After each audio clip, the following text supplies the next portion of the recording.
저는 어렸을 때 어머니에게 이제 심부름을 했던 경험이 많이 있습니다. 어머니가 제가 덩치가 어렸을 때부터 원체 크고 이제 힘이 좋다 보니까 보통 이제 어린 저를 무거운 일을 들었을 때 무거운 것들을 이렇게 누군가에게 줘야 될 때 이제 저를 심부름을 많이 시키셨는데, 그중에 한 번은 이런 적이 있었습니다. 제가 이제 어렸을 때 막 너무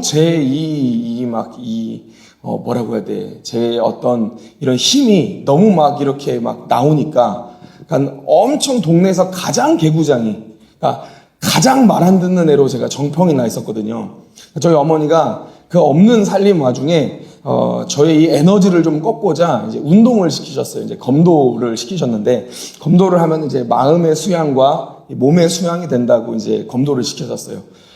근데 이제, 한 가지 잘못된 게 있었죠. 마음의 수양은 안 되고 몸의 수양만 돼서 더 활기차게 막 여기저기 사고를 많이 치던 그런 이제 어린 나이, 초등학교 한 1, 2학년 때쯤에, 검도장을 가기 앞서서 저희 어머니가 부르셔서 이만한 이제 그 통을 드리면서 누구를 좀 교회 집사님을 이걸 드리라는 거예요. 우리 검도장 앞에서 만나기로 했으니까 요셉아, 조심히 들고 가야 돼. 조심히 들고 가서 검도장 앞에서 기다리고 있으면은 인상착의를 얘기해 주신 거예요. 어떤 한 40대 정도 되는 아줌마가 오셔서 이걸 가져가실 거야.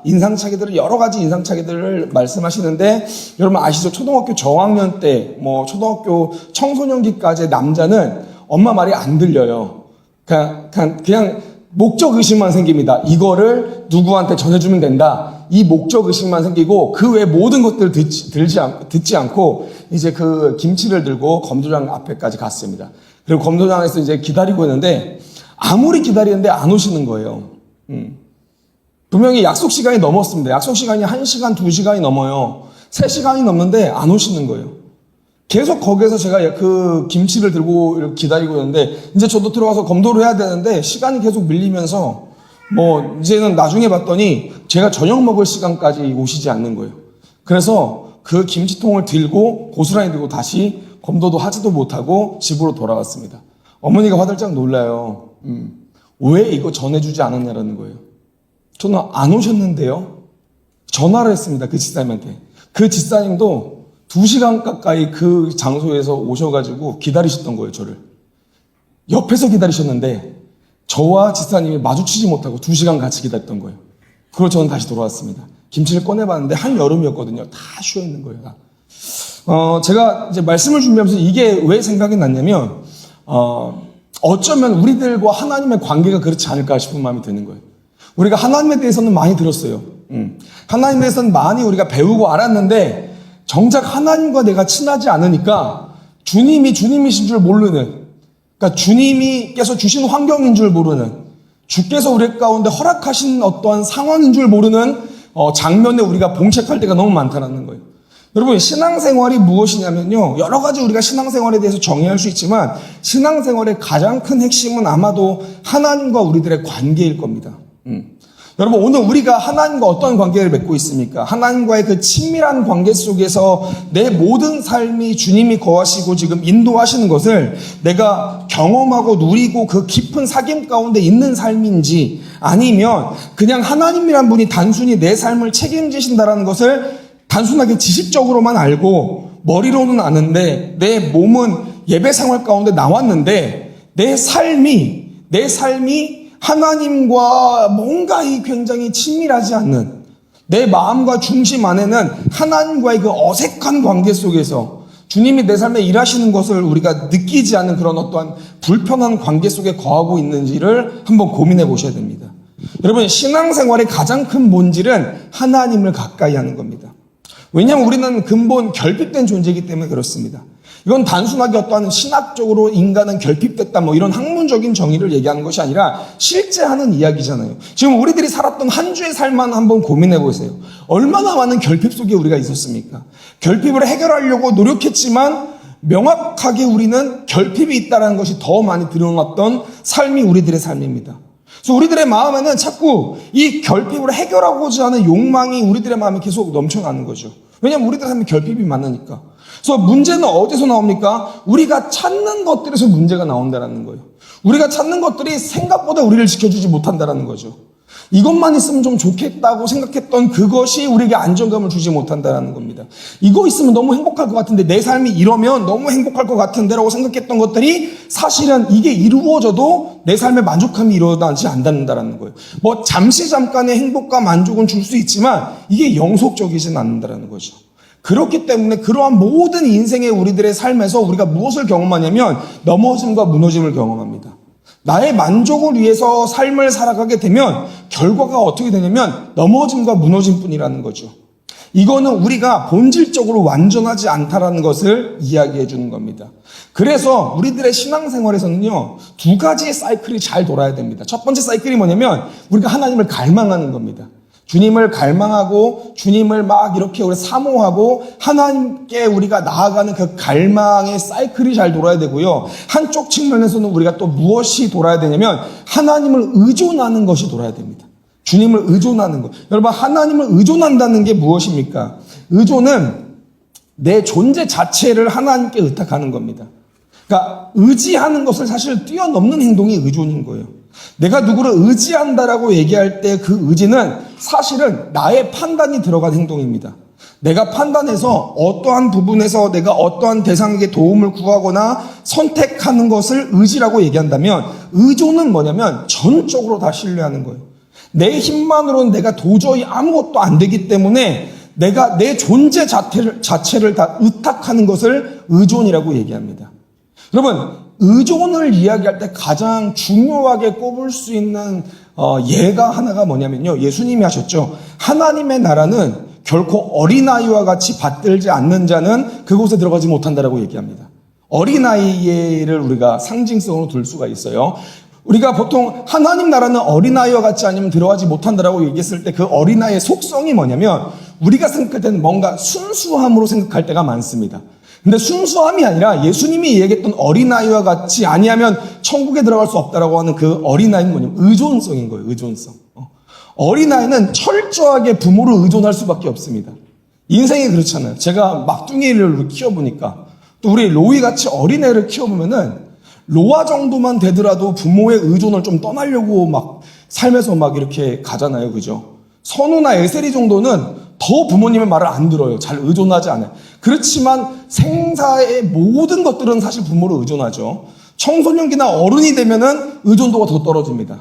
근데 어리면 어릴수록 어떻게 돼요? 모든 것이 부모로부터 의존을 하는 거죠. 이게 신앙의 모형이라는 거예요. 하나님 나라를 우리가 보고 싶고 느끼고 싶고 이곳에서도 우리가 하나님 나라 안에 있는 것처럼 그 만족을 누리기 위해서는 하나님을 의존해야 된다는 거예요. 신앙은 내 존재를 의존하는 것입니다. 내 모든 삶과 계획과 마음과 내 삶에서 연관된 모든 관계, 모든 것들을 하나님 앞에 의존하는 겁니다. 이것을 오늘 본문 말씀이 얘기하고 있습니다. 시편 121편 1절에서 2절 말씀입니다. 우리 함께 읽도록 하겠습니다. 다 같이 한번 읽어봅니다. 시작. 내가 산을 향하여 여호와께로서다. 아멘. 오늘 우리 시편 기자의 고백이 사실 우리들의 신앙을 다시 한번 점검하게 해줍니다. 여러분, 오늘 현대 사회에서 신앙생활을 가장 어렵게 느껴질 만하게 하는 행동 중에 하나가 뭐냐면 의존하지 못한다라는 거예요. 여러분, 현대 문명이 발달하면 발달할수록 내 마음에 하나님을 두는 것이 너무 힘들어집니다.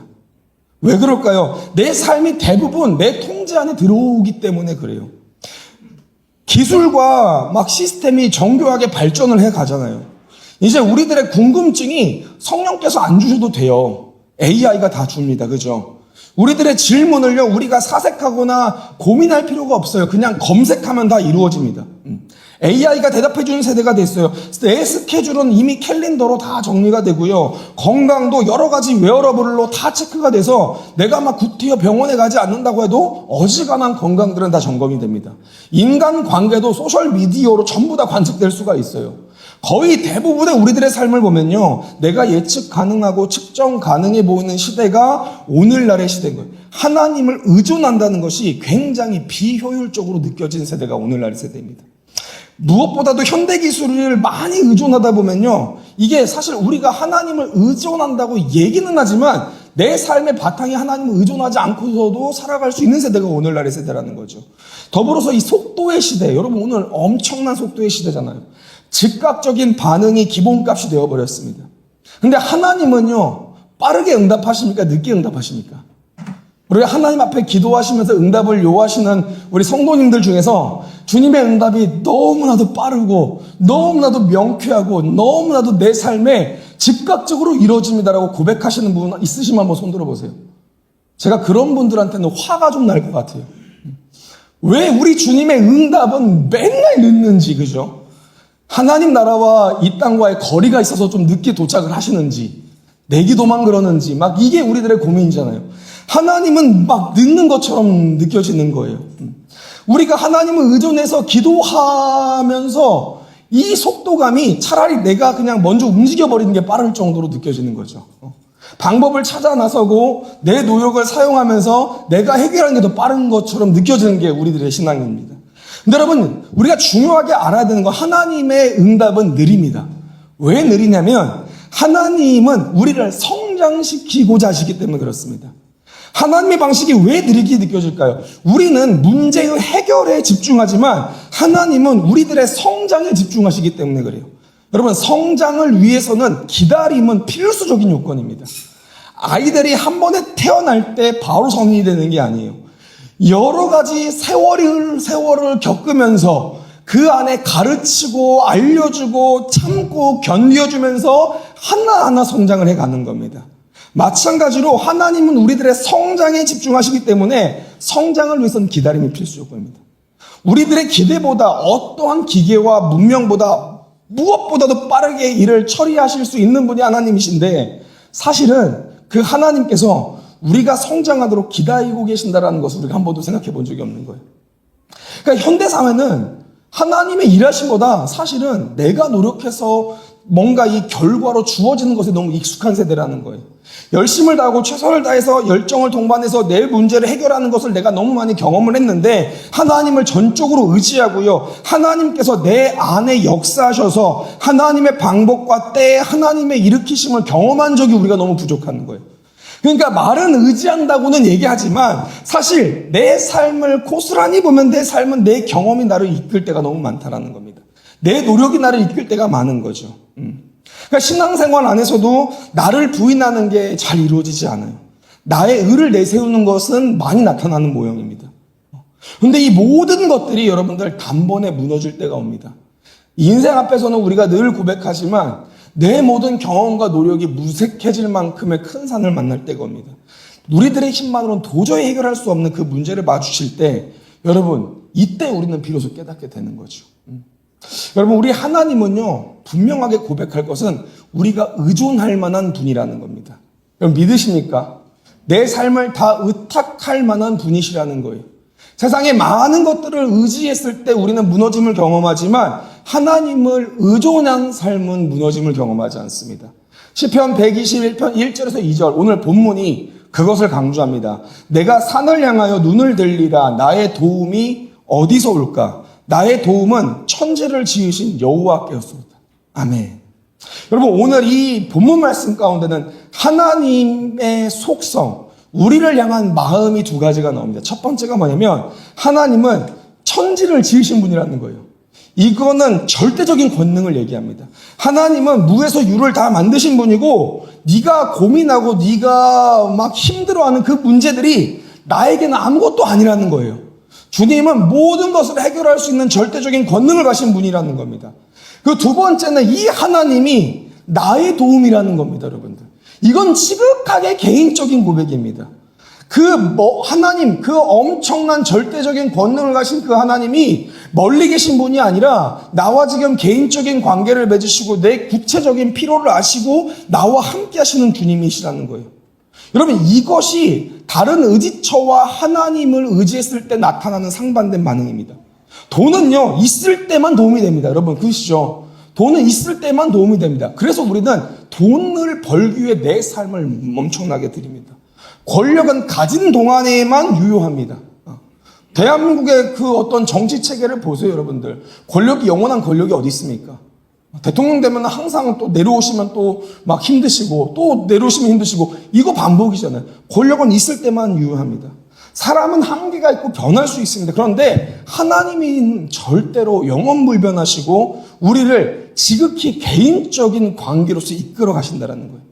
우리들의 신앙은 그렇기 때문에 하나님을 의존해요. 여러분, 하나님을 의존하지 않는 신앙은요, 모든 신앙이 내 삶에서 걸림돌이 되어집니다. 너무 힘든 신앙이 되어져요. 예배 오는 것도 너무 힘들고요. 말씀 보는 것, 또 기도하는 것, 내 삶에서 하나님의 뜻대로 나아가는 모든 것들이 내가 하나님을 의존함 없으면 이 모든 것들이 브레이크 작용들이 되어져요. 왜냐면 내가 주님을 의존치 않고 내가 내 힘으로 하나님의 일을 하려고 하는데 그게 어떻게 걸림돌이 안 되겠습니까? 이해 안 되는 상황 속에서도, 힘든 상황 속에서도, 혹은 기쁨과 행복의 상황 속에서도 우리가 하나님에 대한 의존을 잃지 않을 때 우리는 평안하다라는 겁니다. 그래서 이사야 26장 3절에 4절 말씀은 이렇게 이야기합니다. 함께 읽도록 하겠습니다. 다 같이 이사야 26장 3절 4절 함께 읽습니다. 시작. 주께서 심지가 견고한 자를 평강하고 평강하도록 지키시리니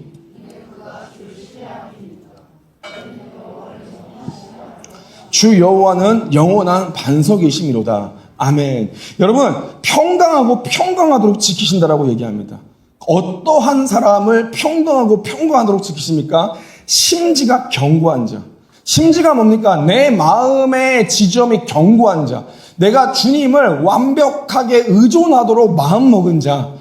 내가 모든 삶을 주께 드려서 내 삶에 나오는 조그마한 문제와 여러 가지 상황과 아픔 속에서도 이것을 내가 막 일희일비하지 않고 모든 것을 다 주님께 드린 자. 이것이 오는 거면 하나님의 뜻이겠지. 내 삶에서 여러한 부분들이 오는 거면 내 삶을 하나님께 의존했으니까 모든 것이 하나님의 뜻과 하나님의 섭리 안에 이루어지고 있겠지. 내 마음의 심지를 굳게 하고 하나님을 신뢰하는 자에게 주님은 평강하고 평강하도록 지키신다는 거예요. 우리 주님은 영원하시다라고 고백합니다. 여러분, 이 말씀은 하나님을 의존하는 자에게 주는 약속을 보여줍니다.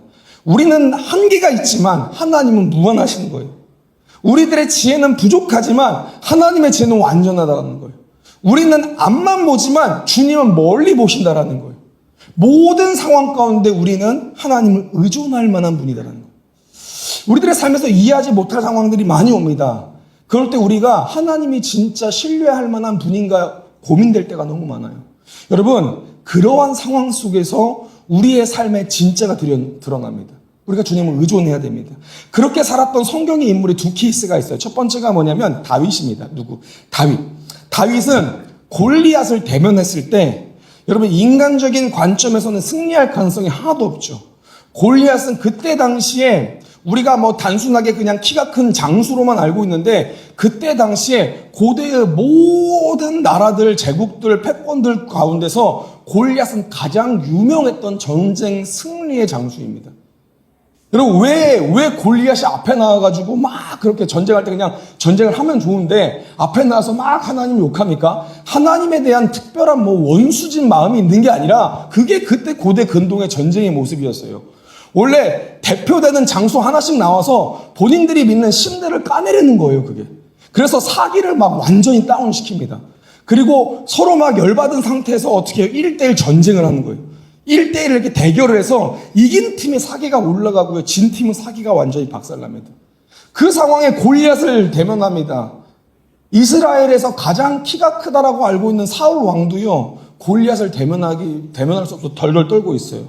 근데 소년 다윗이 골리앗 앞에 섭니다. 그리고 소년 다윗이 고백한 내용이 이 내용입니다. 사무엘상 17장 37절 말씀입니다. 또 다윗이 이르되 여호와께서 나를 사자의 발톱과 곰의 발톱에서 건져내셨은즉 나를 이 블레셋 사람의 손에서도 건져내시리이다. 사울이 다윗에게 이르되 가라, 여호와께서 너와 함께 계시기를 원하노라. 여러분, 오늘 이 다윗의 고백을 보면요, 그냥 하나님을 믿는다 정도가 아니라 하나님을 완벽하게 의존하고 있다는 것을 우리가 지켜볼 수 있습니다. 내 기억에서 내가 양을 칠 때 하나님이 내 어린 시절부터 곰과 사자로부터 나를 지키셨다는 거예요. 그 하나님이 저 블레셋 사람의 손에서 나를 못 구하겠냐는 모든 것을 의존합니다. 둘째의 케이스가 나옵니다. 다니엘의 세 친구입니다. 다니엘 세 친구가 신앙을 지키기 위해서 풀무불 속에 던져지기 직전에 하나님이 우리들을 구원하실 것이다라고 고백합니다. 그런데 그 이후의 고백이 더 기가 막혀요. 설령 그렇지 않더라도 우리는 우상에게 절을 하지 않겠습니다라는 고백을 합니다.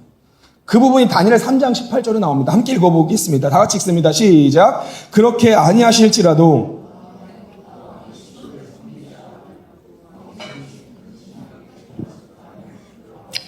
아멘. 우리가 너무 중요하게 여기는 신앙에 나오죠. 그리 아니하실지라도 신앙.